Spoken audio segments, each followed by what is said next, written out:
Ընտանեկան բռնության, կանանց նկատմամբ բռնության թեմային վերաբերվող իմ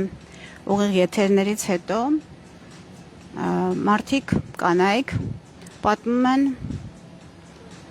իրենց իմացած տարբեր դեպքերի մասին եւ բացի այդ քիչ առաջ նաեւ մենք հանդիպում ունեցանք այդ թեմայով մասնագիտորեն զբաղվող, արդեն տասնյակ տարիներ զբաղվող կանանց հետ եւ որտեղ ես կրկին տարբեր պատմություններ լսեցի, մի քանիսը ուզում եմ ձեզ ներկայացնել։ Մասնավորապես բոլորովին վերջերս Երևանում տեղի ունեցած դեպքի մասին է խոսքը, ինչ որ մի կին, որ չի ապրում Հայաստանում, բայց հայ է ազգությամբ, եկել է Երևան ամառ անցկացնելու եւ այն թաղամասում, որտեղ ինքը տուն է վարձակալել, սեփական տների թաղամաս է եղել, օրերից մի օր երեկոյան ժամին դիմացի սեփական տանը իր տան պատշգամբից տեսել է, թե ինչպես է ամուսինը բակում ծեծի ենթարկում կնոջը, որոշ ժամանակ ծեծելուց հետո այդ մարդը, այդ տղամարդը ուժեղ շիթով սառը ջուր է պահել կնոջ վրա, որից հետո շարունակել է թաց մարմնին հարվածել գոտիով։ Այդ ամբողջ ընթացքում ոչ ոք ոչ մի քայլ չի ձեռնարկել, բացառությամբ նշված կնոջ, որ Հայաստանում չի բնակվում, ով զանգահարել է ոստիկանություն, շատ մեծ դժվարությամբ, քանի որ նաև լավ չի պատկերացրել որտեղ է իր բնակության վայրը, մեծ դժվարությամբ նկարագրել է, ոստիկանները մի կերպ եկել են, գտել են, ամուսնուն այդ պահին տարել են, ինչպես ինքն է պատմում,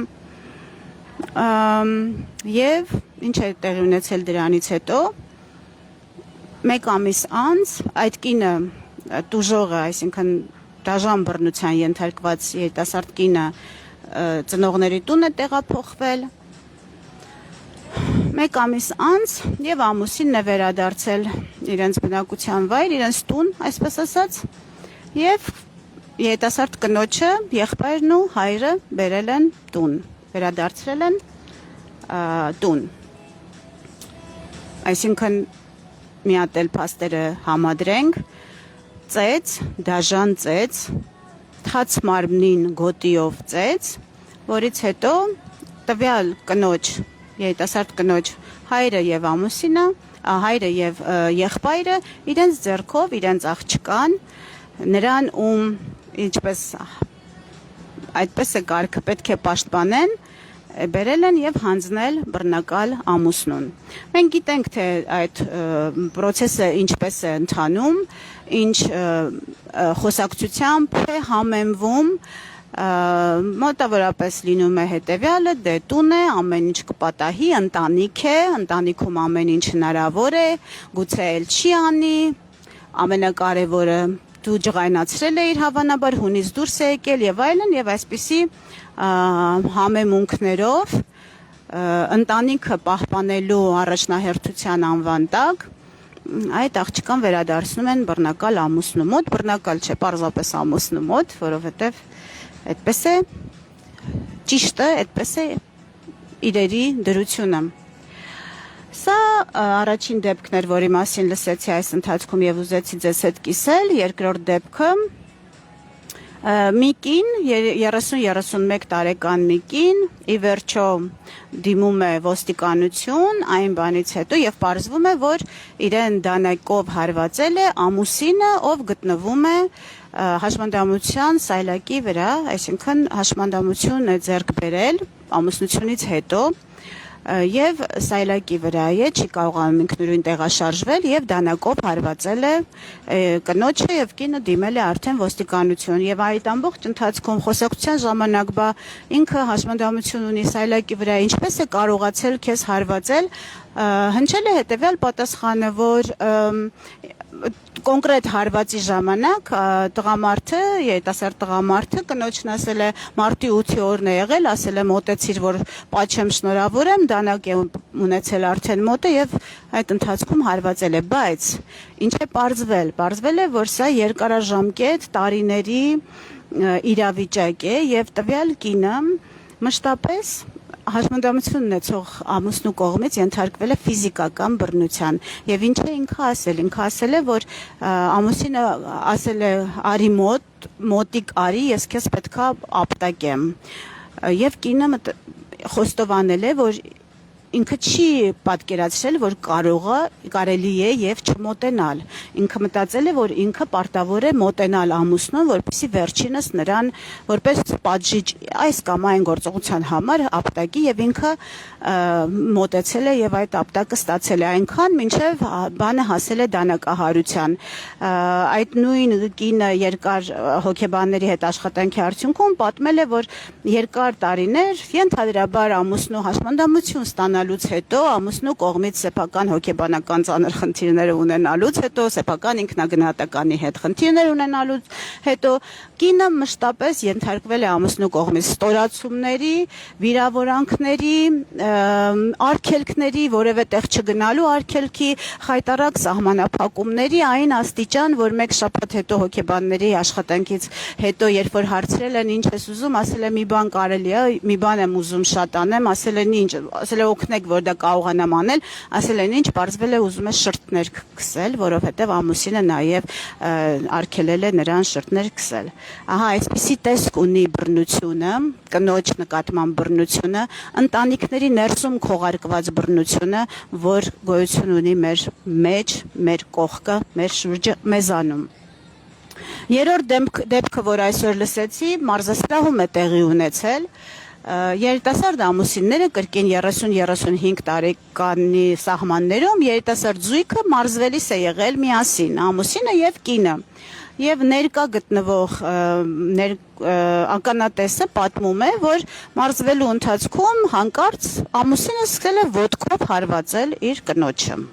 Ներկաները կրկին ոչինչ չեն ձեռնարկել, բացառությամբ այս կնոջ, ով աղմուկ է բարձրացրել, մոտեցել է, խոսակցություն է եղել, ոստիկանությունը կարծեմ կանչել, ուղղակի մարզասրահում մարզվելու ընթացքում ինչ որ պահի տակ գուցե ինչ որ խոսքի վրա, գուցե ինչ որ, չգիտեմ, գուցե կինը էլի ինչ որ շատ սարսափելի մեղք է գործել այդ պահին, սխալ թույլ տվել, չեմ կարող պատկերացնել ինչ է տեղի ունեցել, ճակերտավոր եմ ասում, որովհետև մարզվելու ընթացքում դժվար է պատկերացնել, չէ, ինչ պետք է տեղի ունենա, որ ամուսինը ոտքով հարվածի սեփական կնոջը այդքան մարդու աչքի առաջ։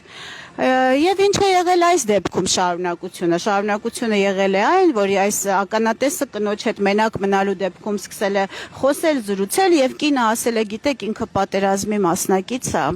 եւ քանի որ պատերազմի մասնակից է, այսպես հունից դուրս է գալիս եւ կինը ում ամուսինը ամբողջ ներկաների աչքի առաջ ոտքով հարվածել է, սկսել է արդարացնել եւ բացատրություններ բերել ներկաներին, թե ինչու է իր ամուսինը իր հետ այդպես վարվել։ Ականատեսը, ով քիչ թե շատ մասնագիտացված է եւ գիտի, թե քիչ թե շատ չէ, այսինքն մասնագիտացված է եւ շատ լավ գիտի ինչ է բռնությունը, անմիջապես հարցրել է քո ամուսինը վերադարձից հետո պատերազմի ընտանիքի մյուս անդամների նկատմամբ այսպես վարվում է, այսինքն եթե ինքը պատերազմից հետո ձեռք է բերել հոգեբանական խնդիրներ եւ իրավունք ունի բռնություն գործադրել տարբեր իր իրեն շրջապատող մարդկանց նկատմամբ եւ դա արդարացում է, կհիշես դեպք, որ բռնություն գործադրի ընտանիքի մյուս անդամների նկատմամբ ասել է ոչ, դա տեղի է ունենում միայն իմ հանդեպ։ Եվ չորրորդ դեպքը, որ կրկին այսօր լսեցի, հետևյալն է, որ 2 ամսական հղի կինը, երիտասարդ կինը, դիմել է ոստիկանություն, որ այն պատճառով, որ ամուսին իրեն ծեծի է ենթարկել 2 ամսական հղի կնոջը։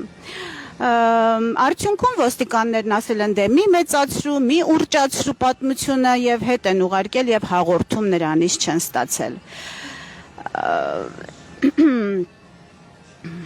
Սա ոնց որ եզակի դեպք չէ, ավելի շատ եզակի են այն դեպքերը, երբ որ բռնության ենթարկված կինը դիմում է ոստիկանություն եւ պատշաճ ընթացակարգով անցնում եւ պաշտպանություն գտնում, ինչը ի վերջո բոլոր մանրամասներին տեղյակ լինելուց հետո, մանրամասները բարձելուց հետո ակնհայտ է, որ ի վերջո այդպես էլ լիարժեք պաշտպանություն որևէ կին չի գտնում։ Բայց ինչով են վտանգավոր այս դեպքերը։ Վտանգավոր են նրանով, օրինակ, որ պարզապես մարդկանց կյանքի հետ գործ ունեն։ Այս հղի կնոջ դեպքում, ցանկացած բռնության դեպքում գործ ունենք կյանքի ու մահու հետ, որովհետև երբ որ բռնությունը տեղի է ունենում, դրա պայմաններում շատ դժվար է վերահսկել սահմանները եւ շատ դժվար է վերահսկել շարժումները, գործողությունները եւ առնվազն չմտածված սպանություն այդ պահին չգործել։ Մնացած բոլոր շերտերի մասին ես խոսել եմ, դեռ կխոսենք, երկար կխոսենք այս մասին, բայց հիմա ուղղակի դրա մասին եմ ուզում ասել, դրա վրա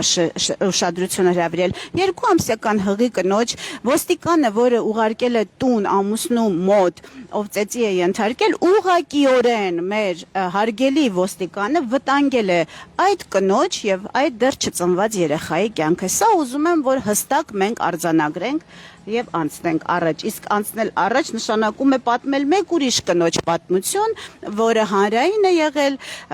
լրատվամիջոցներն են դրա մասին գրել։ Իսկ դեպքը եղել է հետեւյալ. այդ կինը 8 անգամ ուղիղ դիմել է ոստիկանություն իր հանդեպ բռնության դեպքի առիթով, 8 անգամ էլ իր հաղորդումը չի ընդունվել եւ ոստիկանները հավանաբար կրկին ասել են դե տունը ընտանիքը ամեն ինչ պատահում է, բոլորիս տներում էլ պատահում է, ինչ ես պատմություն սարքել, գնա ամուսինը այսօր կծեծի, վաղը կսիրի, այսպիսի հայտնի խոսակցությամբ այս կնոջը ուղարկել են հետ 8 անգամ դիմելուց հետո եւ 8 անգամ պաշտպանություն չստանալուց հետո այս կնոջը այդ ամուսինը սպանել է։ Ուզում եմ ասել այն, որ գործ ունեն կյանքի ու մահու հետ եւ ճակատագրերի հետ, ուղղակի տեսական խոսակցություն չէ, այլ շատ ռեալ է։ Սիրելի կանայք, ուզում եմ հիշեցնել, որ աշխարհում 1 միլիարդ 400 միլիոն կին ամեն օր ենթարկվում է բռնության։ Սիրելի կանայք, ուզում եմ ձեզ խնդրել, քանի որ մեզանում այս խոսակցությունը երբևէ տեղի չի ունեցել, քանի որ մեր միջավայրում բռնությունը քողարկված է ավելի շատ, քան բացահայտ, եթե մենք նույնիսկ խոսում ենք բռնության դեպքերի մասին, խոսում ենք այն 2000 հաստատված դեպքի մասին, որոնց արդեն անհնար է, որոնք դիմել են, օգնություն են ստացել կամ մարմնական ծանր սուր կտրող գործիքներով հարվածներ են ստացել կամ մահացել են, խոսում ենք միայն այդ դեպքերի մասին, իսկ ավելի մեծ մասշտաբով եւ ավելի մեծ ջանքով քողարկում ենք իրական բռնությունը եւ իրական ծավալները, որ գոյություն ունեն մեզանում։ Մենք ուզում եմ ասել դրանով ոչ ոքի ոչ մի լավ բան չենք մատուցում, ծառայություն չենք մատուցում կամ արջի ծառայություն ենք մատուցում ինքներս մեզ, մեր ամուսիններին, մեր երեխաներին, մեր սերունդներին, որովհետև բռնության վրա խարսխված որևէ օրգանիզմ չի կարող առողջ լինել եւ չի կարող առողջ պտուղներ իր հետ բերել։ Ես ուզում եմ ձեզ խնդրել, արդեն ասել եմ, որ առաջիկայում հարցում պետք է կազմակերպենք պարզելու համար կանանց քանի տոկոսն է Հայաստանում ենթարկվում բռնության, բայց որպեսզի դա կրկին չլինի քողարկված հարցում եւ մենք կամ չուզենանք խոստովանել, որովհետեւ ընդունված է, կամ մեր հանդեպ տեղի ունեցող բռնությունը շփոթենք ավանդական հայկական ընտանիքի վարք ու բարքի հետ, խնդրում եմ այս ընթացքում ուղղակի կարդալ, շատ կարդալ, կան աղբյուրներ, բաց աղբյուրներ, վստահելի աղբյուրներ, զեկույցներ, ուղղակի օգտագործել այդ գործիքը, որը նաև կրթվելու համար է շատ պիտանի, այդ հեռախոսը, որ մեր ձեռքում կա, եւ կարդալ, եւ տեղեկանալ, որն է բռնությունը։ Եվ եթե հանկարծ այս հարցման ժամանակ հենց ձեզ դիմեն սոցիոլոգները եւ հարցեր տան, անկեղծ ուղղակի պատասխանել, որովհետև հնարավոր է հաղթահարել միայն խնդիրը նրան ուղիղ նայելու, նրա հետ ուղիղ առերեսվելու այն իսկապես տեսնելու, ճանաչելու պարագայում, հակառակ պարագայում հնարավոր չէ, դա ինքնախաբեություն է։ Եվ ի վերջո, ես ինչպես պարզեցի այս թեմային առնչվելու առաջին իսկ օրից Հայաստանում ստացվում է, որ ընտանեկան բռնությունը թույլատրված է օրենքով։ Այդպիսի քիչ երկրներ կան, որ օրենքով է թույլատրված եւ նույնիսկ արդարացված, Հայաստանը փաստորեն այդ շարքում է։ Իսկ դա նշանակում է, ինչ է դա նշանակում։ Նշանակում է, որ ընտանեկան բռնությունը որպես քրեական հանցագործություն մեր երկրում, մեր քրեական օրենսգրքում ճանաչված չէ։ Կնոջ սպանությունը ճանաչված է եւ ընտանեկան բռնության հանգամանքները օրենքում տեղի ունեցած փոփոխությունների արդյունքում համարվում են մեղմացուցիչ, ներողություն, ծանրացուցիչ հանգամանք եւ այլն, բայց գործը ինքը համարվում է սպանություն որպես սովորական սպանություն, այսինքն այն կինը, որին ամուսինը շլանգով ջուրը վրան պահելուց հետո ծեծեց եւ այլն, եթե այդ կինը մահանար այդ օրը, ամուսինը կդատվեր պարզապես սպանության համար։ Ինչն է այստեղ տարբերությունը, օրենքը ինչի է կարևոր։ Կարևոր է, որ չմահանալու դեպքում սա համարվում է արդեն ընտանիքի ներսում գոյություն ունեցող ուղղակի նորմ, ուղղակի ավանդույթ եւ ոչ թե մի բան, որը քրեորեն պատժելի է։ Օրենքի ընդունման դեպքում, երբ որ ընտանեկան բռնությունը պատժելի լինի օրենքով եւ քրեական հանցագործությունը ճանաչվի Հայաստանում, այս երիտասարդը ուղղակի կդատապարտվի սեփական կնոջը, սեփական ընտանիքի պատերի ներսում բռնության ենթարկելու համար։ Մի բան, որ այսօր Հայաստանում չի համարվում եւ չի ճանաչված որպես հանցագործություն, այլ ճանաչված է որպես ավանդույթ։ Ես նորից բոլոր կանանց ուզում եմ